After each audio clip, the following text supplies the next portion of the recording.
another video. For me and my collecting, a huge one. FedEx box. So I ripped the seller's address off for obvious reasons. And in doing so, a lot of the tape here has started to come apart.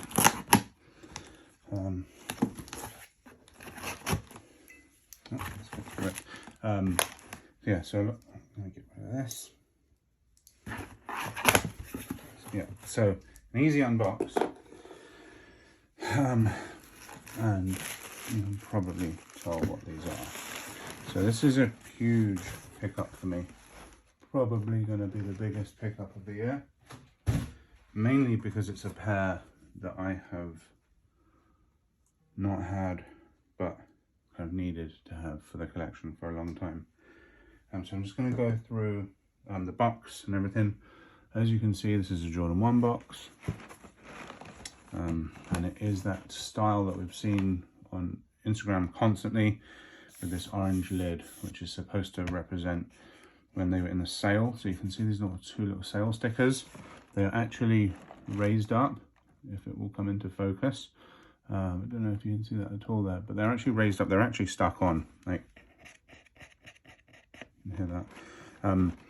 It was the Jordan 1. Let me just bring in some focus. There we go.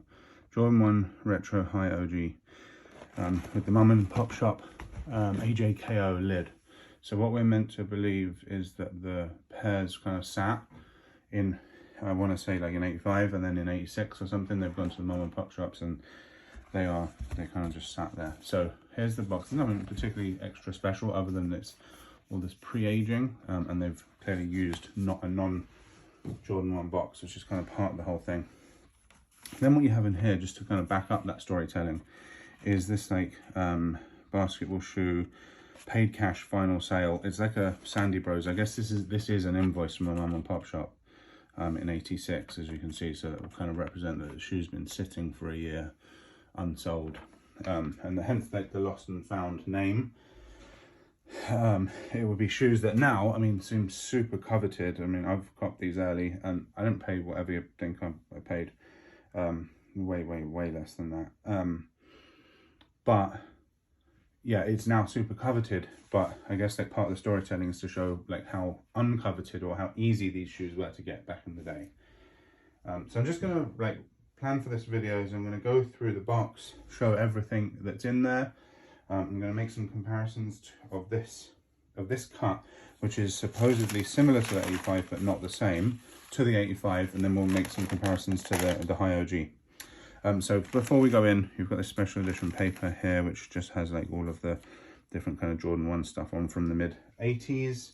It's super like retro looking. It represented a time when you'd have like magazines to look through rather than the internet, which is what we use at the moment. So I'm just going to pull these out and close this back up again. So yeah, there's only so long we can look at like paper and stuff. But yeah, what you'd expect with the pair is they do come with the teal tag here. And I have run these through check. Pop up an image in the middle here just to show you. You upload a ton of pictures and they kind of come back with they get two people to double check it and they kind of come back to their verdict on whether the pair is real or not. So I have already done that and they passed. And I have to say actually when I open the box, my first instinct is like, as a guy I've held many pairs of ones in my hand before, my initial instinct were based on the shape, the material, the smell, all of those kind of things. If these are not real, if these are not authentic, then I'll just retire today. They feel like identical in terms of like the smell, and they feel identical to the leather of the 85, which I have a few pairs of. I'll show one today.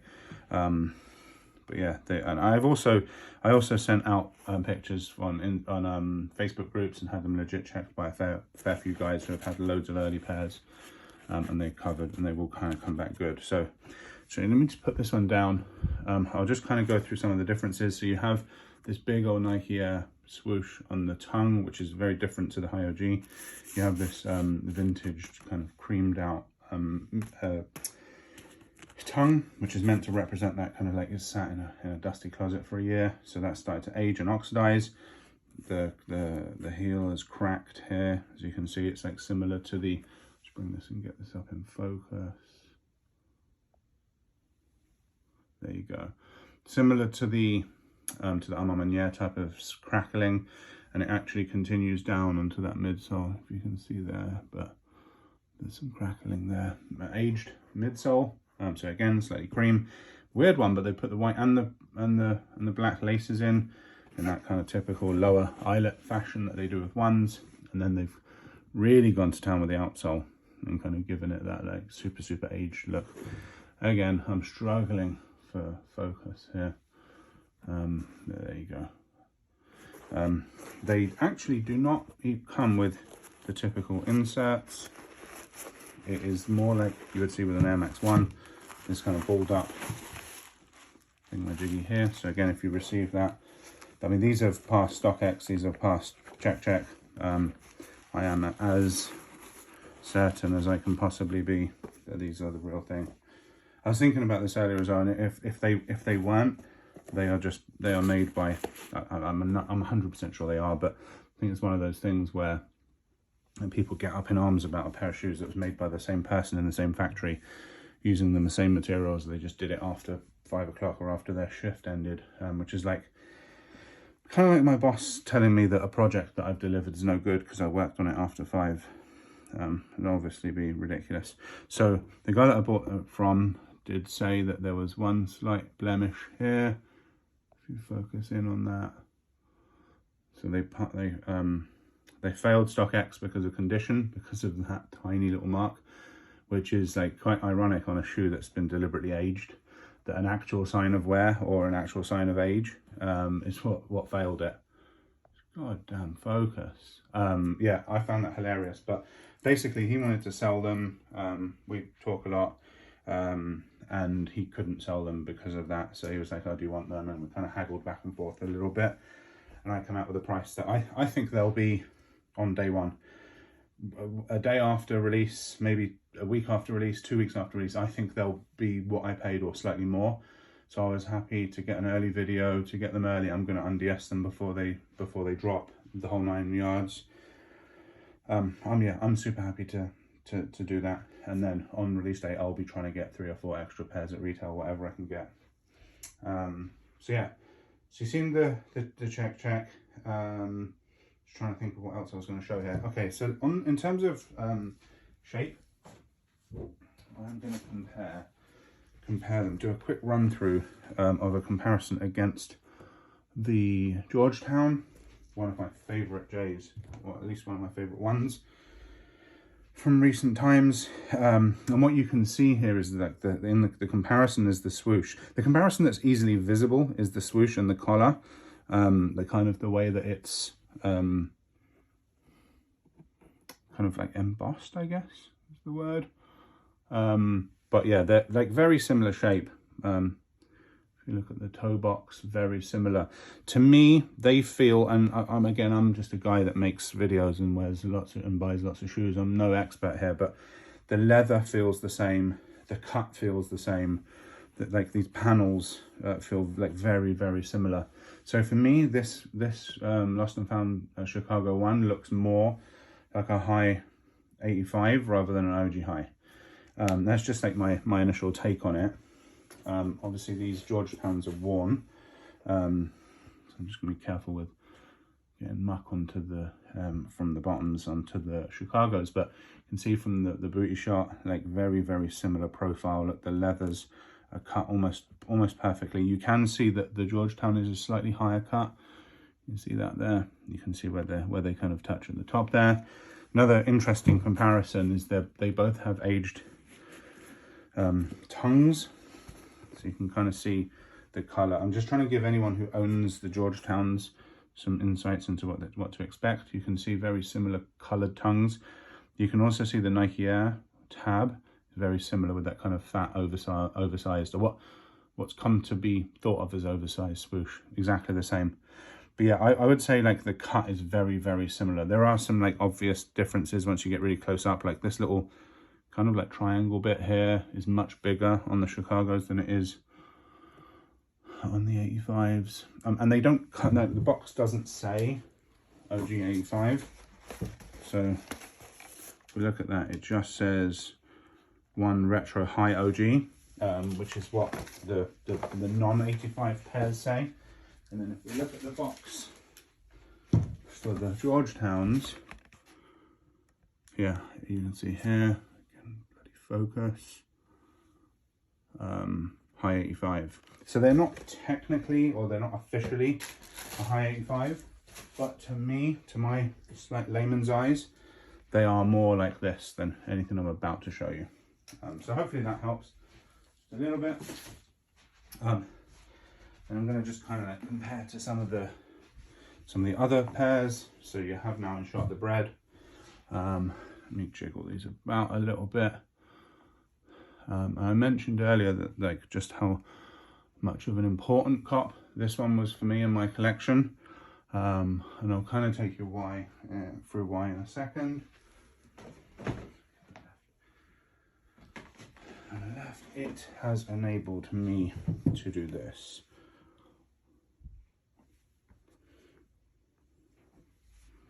Which was huge. Okay, I'm just being anal retentive now, but yeah, it has enabled me to do this. And I'm going to pop an image up here, an image I haven't even taken yet because I've just got these out of the box, but something I've been wanting to do since I started collecting was have, so for me the only three, I have a few pairs of twos, they're pretty much all collabs, the Dons, the Rattans and the Maniers, but outside of that, probably makes 95% of my Jordan collection is 1s, 3s and 4s. They're the silhouettes that I like. Like anything else just feels like forcing it just for the sake of it. So for me, I've always wanted to have this grid that you can see here, which shows the 4 main 1s, the 4 main 3s and the 4 main 4s. And Chicago's, because of what happened with The Last Dance, I had a few opportunities where I nearly pulled the trigger in the 300s and the 400s, and then suddenly they were £2,000, and like a pair of shoes that's £2,000, that's an OG. It's the, I mean, I wouldn't pay £2,000 for any shoe, but anything that's like that expensive, you know, an OG is going to retro every sort of 10 years max. So why do it? Just wait, you know. Money saves pockets, patience saves pockets even, and all that. So I kind of held off, and then I was just in a situation where I had this grid in my mind, and then I just had these puppies missing. And this isn't like the official, it isn't an official OG, but I mean, it's as close as I'm just not gonna buy that pair of 15s, because like, also not been a huge fan of the leather. Like once you've had these breads, like these breads are so well done. The shadows are a little bit weirdly made. Like there is some odd like kind of leather in there, but they're pretty good. And the royals are just beautifully made as well, almost as good as the breads. And then that 2015 kind of just felt like paper leather. It just didn't feel good to me whenever I've like held them in hand in a consignment store. They kind of just felt like the worst of the 4, and at the same time by far the most expensive. So just always really put me off. But yeah, that's kind of like why it was such a huge cop for me, and why ultimately I ended up pulling the trigger before they even dropped. But yeah, you can kind of see like the differences, I guess, in the shape here. If I kind of bring this up, probably the two most famous Jordan 1 side by side, you can see it in like the shape and the size of the swoosh. I mean, look at the difference in the kind of leather here. This is much flatter on the Chicago and much more tumbly on the bread. So yeah, it's definitely, this is kind of reconfirmed my thoughts on this, on an OG High versus 85. So just going to bring the Georgetown back in view, just finish on that note. Yeah, definitely a lot more similar to the 85. Like the similarity of these two shoes is like way more so than the similarity of those two. So yeah, that's kind of like my ultimate thoughts on it. super cool pair. And between these and the OG Fire Reds that I've already put out a video on, I'm just happy that like Jordan Brand are doing this with pairs, so it's making the collection, the OG portion of the collection, so much better. So yeah, that's it from me. Over and out.